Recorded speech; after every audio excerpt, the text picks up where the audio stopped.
So judges, please introduce yourselves. Good afternoon. My name is Dr. Michael Anderson. I live in Walker, Minnesota, which is this far from Canada on most maps. And it's a pleasure to be here. It's my 16th time judging in the national contest. So we'll have some fun, I'm sure. Ed.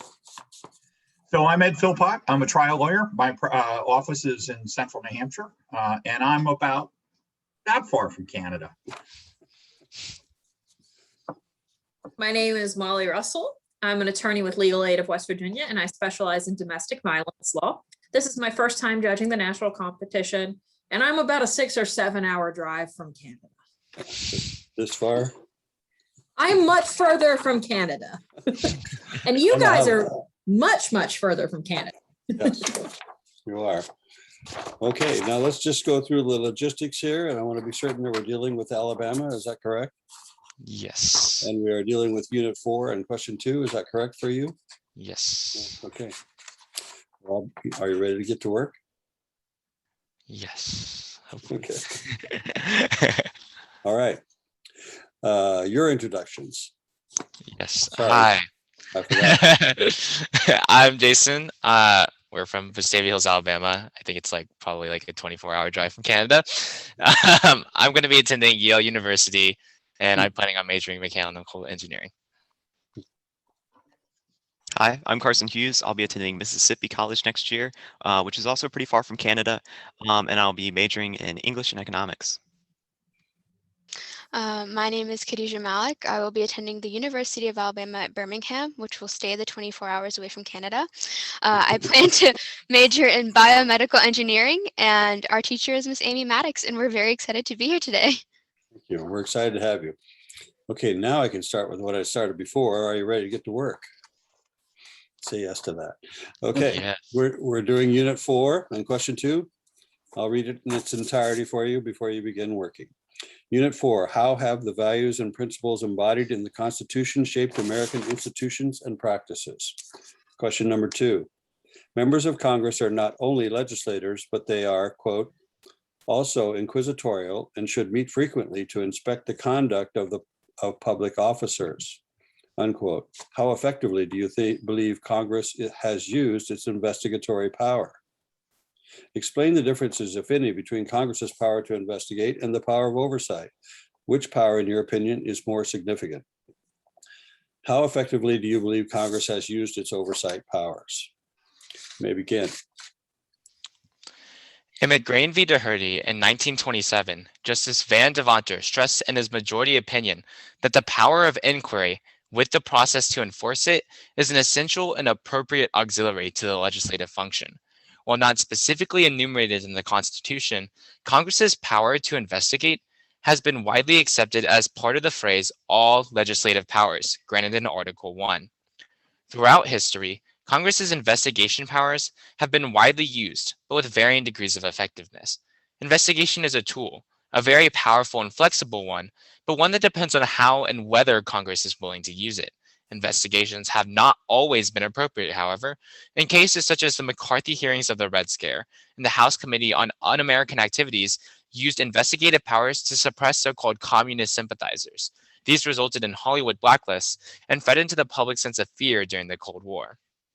An infamous modern example of Congress's investigatory powers has been their hearings related to big tech companies and their handling of private information. These televised hearings have demonstrated not only some of Congress members' lack of knowledge, but also the focus on the political optics of congressional hearings. For example, Senator Rand Paul has repeatedly involved himself in disputes with Dr. Anthony Fauci, resulting in a surplus of media attention. Similarly, potential Democratic presidential candidates use the Kavanaugh hearings to demonstrate their resistance to President Donald Trump. Furthermore, the influence of party loyalty and the theatrical nature of modern politics often means that Congress members have decided their votes long before the investigations, and that the information gained may have no impact on actual outcomes. Discussions about congressional investigations often accompany conversation about Congress's overall role and responsibility of oversight.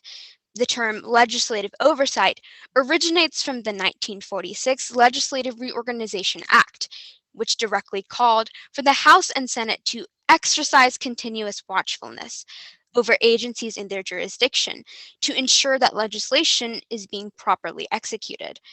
Oversight can take many forms, such as reporting requirements, budget apportionment, inspectors general, and investigation. Though investigation can be a common aspect of Congress's oversight powers, it can still be used in instances other than overseeing executive agencies, such as educating the public or gathering information to legislate better policy. Political scientists Matthew McCubbins and Thomas Schwartz identify two types of oversight: fire alarm and police patrol. In fire alarm oversight, Congress reacts to external events with investigations or inspections. Police patrol oversight is the routine monitoring of executive agencies and is often less politically rewarding because it lacks the potential benefit of catching headlines in an investigation sparked by public interest.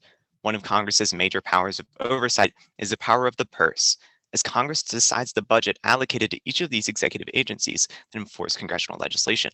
Senator Harry Truman, for instance, established the Truman Committee as an investigation of the National Defense Program when noticing large allocations of funds missing and unaccounted for during World War II. Although both investigation and oversight are important, oversight, specifically police patrol style oversight, has been underutilized. Oversight doesn't gain press attention or campaign funds, and Congress has mostly deferred to the other branches instead of asserting its own intentions. Although oversight and investigation were originally intended to enforce checks and balances, the historical use has been largely neglected. Congress seems more concerned about the pressures of constituents, private interest groups, and their own personal ambitions than passing and enforcing effective legislation. Thank you, and we're now ready for questioning. So you talked about the 1927 case that sort of delineated the power of the investigation as well as the ability to enforce. Can you talk about some examples of enforcement and how investigations have been brought into the world? Right. So I believe in McGrady v. Doherty, the way that Congress enforced their investigation powers was through the congressional subpoena and through this idea of inherent contempt, in which the Congress actually has the ability to arrest persons when they refuse to testify. And that hasn't been as popular recently. What we've seen in sort of the later 20th century and the modern era is that Congress, when they use their investigation powers, they rely on the other branches, either the executive to prosecute or the sort of judicial branch to have civil litigation, and therefore. What if it is the executive? Can they subpoena the executive and bring him in for that enforcement? Yes, they do. So if we look specifically at Watergate, Congress subpoenaed Nixon for the tapes related to the Watergate scandal in United States v. Nixon. Nixon sort of cited executive privilege as a reason for to keep those tapes a secret, but the Supreme Court decided that since it was a criminal investigation, that those tapes had to be released. And going off of what Jason said, one of the limits on their powers of enforcement is executive privilege. If we go back to the very first congressional investigation ever occurring, it was the investigation on General Arthur St. Clair after his loss in the Northwestern Territory to a Native American tribe. And President George Washington actually used the first instance of executive privilege and tried to prevent Congress from getting documents relating to the loss.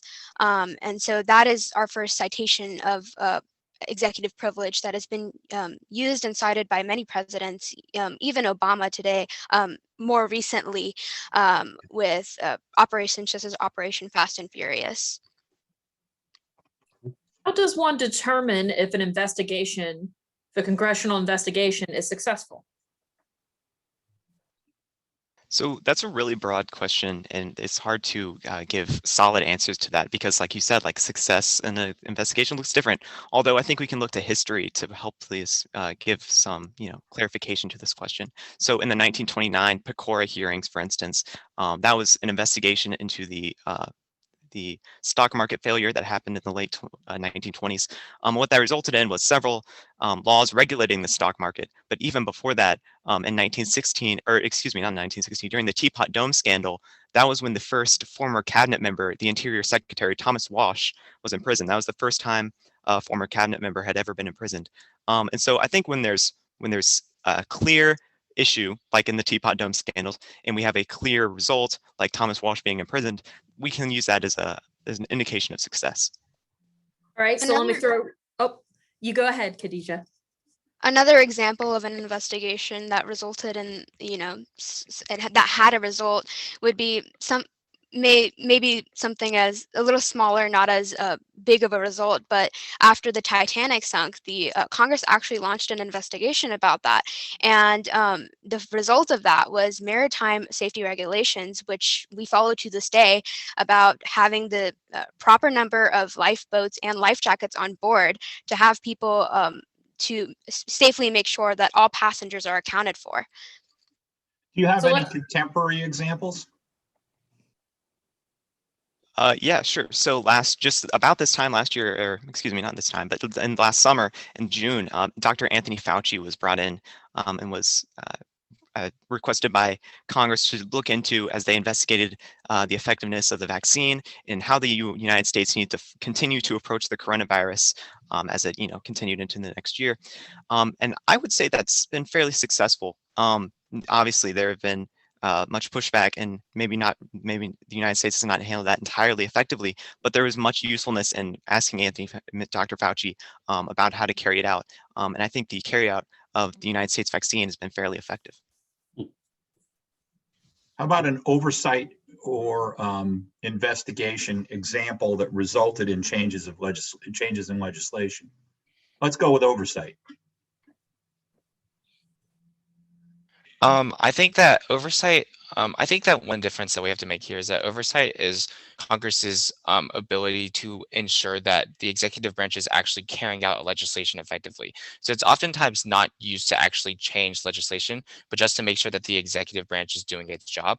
And that's where we can look at the Government Accountability Office, which is a nonpartisan branch of Congress, which is largely in charge of sort of creating reports and looking at executive agencies and whether they're carrying out their duties. If we look, the Government Accountability Office has suggested thousands of actions for the executive branch to enact in order to increase efficiency, and they estimated that they saved $430 billion over the past decade by implementing these sort of actions to increase efficiency. Do you think that the legislature should have oversight over itself? Should they be regular?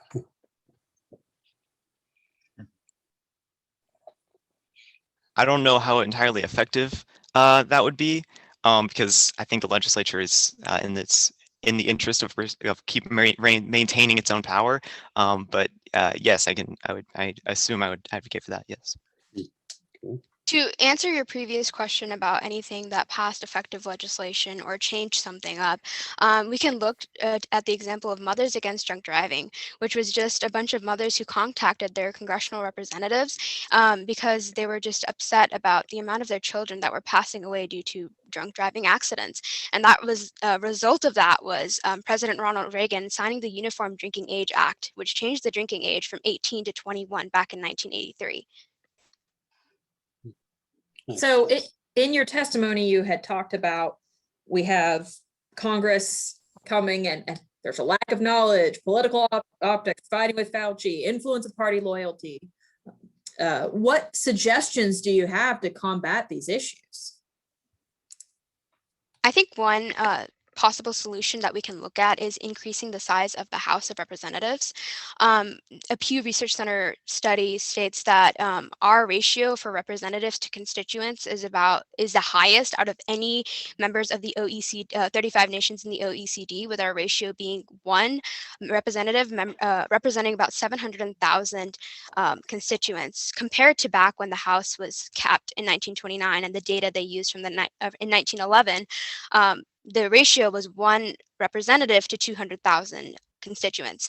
So I believe that that would be a effective and possible result that we can look at.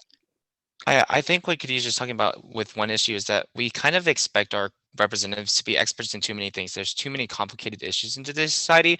So I would argue that we should increase the size of sort of nonpartisan branches like the Congressional Budget Office, like the Government Accountability Offices, that hire nonpartisan experts in order to investigate these executive branches. Actually, in the 1990s, when Republicans took over the control of Congress, they actually lowered the size of the congressional branch. And I would argue that's the opposite of what we need to do.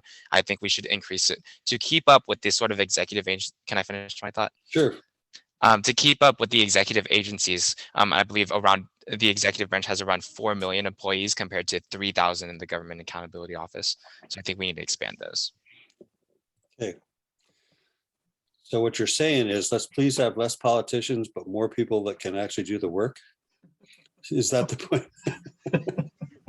So I'm not going to say I like that, but I brought it up. I'll go first. I'm really curious about how much actual enforcement happens when we talk about oversight, we talk about legislative hearings and things like that, because I just don't know what, under the current partisan relationships that we have in Washington, whether or not we could actually pull it off to enforce some of the things that they're asking about, to include, for example, subpoenaing the president during some of the recent hearings last year. But you did a really good job of pulling many examples, Dr. Fauci, the Kavanaugh hearing, you gave some really, it's hard to deter. You did say the one thing I will advise you to do as you move towards Monday, if you do, is that you initially said, well, maybe it's really hard to determine whether or not you can, what the results might be. And then you proceeded to tell us some really good results. So skip that first part and say the good results, because that was really good. And then you went on to talk about the Teapot Dome scandal, and then the Titanic, there's Fauci again, inherent contempt. Those were all good things. But I did like two things best. And that is that you actually had some solutions in mind. Talking about maybe making the House larger. That might be a scary principle, as we laughed at the start here. But when you think about it, it might happen soon. Washington, D.C. There's a law passed in the House to make them a state, and Puerto Rico is another. That would increase the size of the legislature, and also the size of the people being actually represented.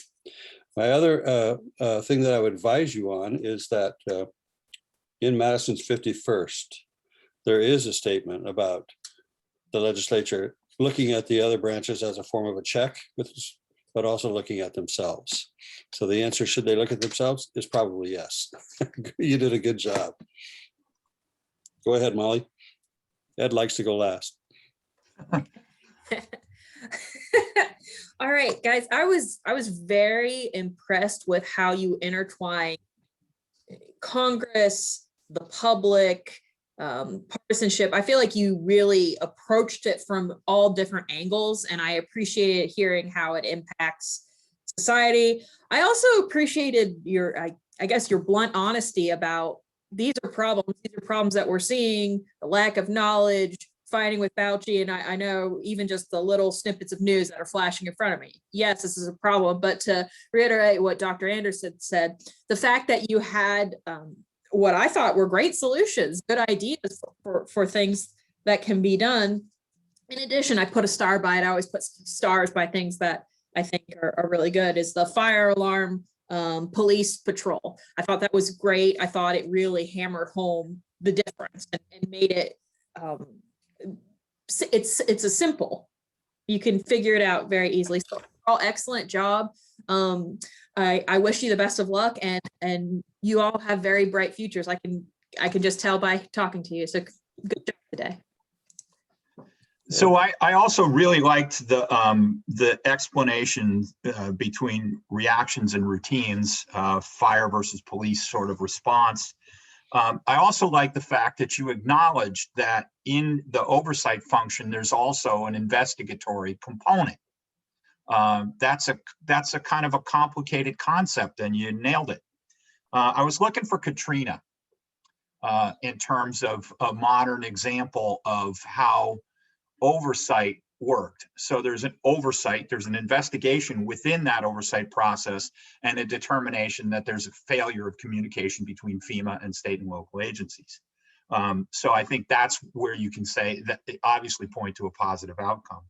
I love your thought about your concept of the theatrical nature of some of the investigations, votes being decided beforehand. I don't care what the evidence says. I'm not going to vote to remove the president type of thing. I think if I were to give any advice at all, it would be if you move on, go ahead and say those things. Because those are pretty obvious. They're pretty obvious next steps from the positions that you've taken. Great job. Thank you very much. Great conversation. Really enjoyed it. Thank you, guys. Thank you so much. We'd like to congratulate the students on their effort and presentation today.